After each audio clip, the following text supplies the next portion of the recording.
yesterday, lumabas yung emotional post ni Ate Alicia Wee. And doon sa Facebook niya, na-mention niya yung name mo, na isa ka doon sa mga agad na pumunta sa kanya.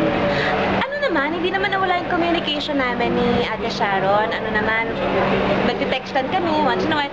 Pero hindi lang talaga din kami nagkikita. Nung Monday ay nag-decide ako na puntahan ko na siya kasi matagal na talaga kami hindi nagkikita. Para lang makamusta. Para lang makapag-usap, makapagkwentuhan.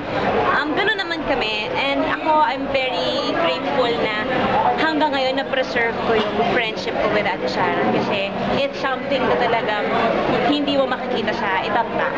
Pero how is she? Kasi medyo... Depressed something, emotional. She's doing okay. She's coping. She's trying to work things out.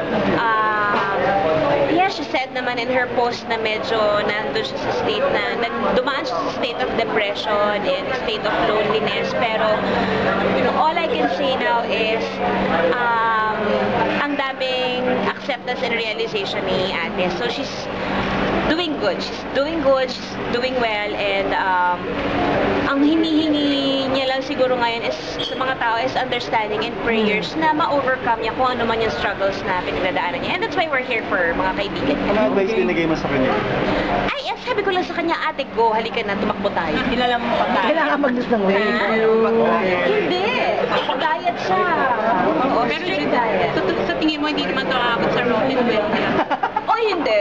Siya mismo ang nagsabi na hindi mangyayari sa kanya yun. Kasi nga, depression can come in the most ugliest form, di ba? Yung suicide moment, yun ang isang bagay na hindi niya gagawin. Knowing ate, she's better than that.